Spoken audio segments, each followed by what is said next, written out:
Siksik daw sa nutrisyon ng unpolished brown rice at ngayong National Rice Awareness Week ay sinusulong ito bilang alternatibo sa nakasanayan ng white rice. May ulat on the spot si Rida Reyes. Rida.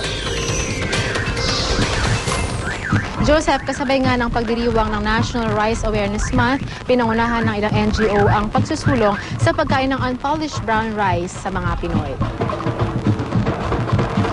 Tampok sa brown rice launch ang ilang klase ng unpolished rice gaya ng red, black, pink at brown rice. Lingid raw sa kaalaman ng marami, halos kapareho lang ang presyo ng unpolished rice sa well-milled white rice na maaring mabili ng 40 pesos.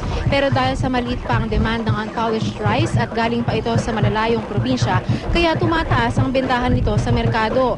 Hinihikayat ng publiko na imbes na mag-white rice, mag-unpolished brown rice na lang dahil mas masustansya raw ito.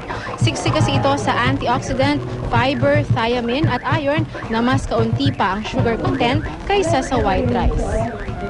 Pag ang lahat ng Pilipino ay mag-shift sa brown rice consumption, para ka na rin nagdagdag ng 10% sa ating rice supply because of the high milling recovery.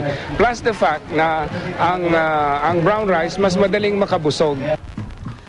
Joseph, suportado rin ng Department of Agriculture ang advokasiyong ito at ayon nga sa kanila, kung lalaki pa raw ang demanda mga Pilipino sa brown rice ay di na raw kakailanganin pa ng mag-import ng rice mula sa ibang bansa. Joseph? Okay, maraming salamat, Rida Reyes.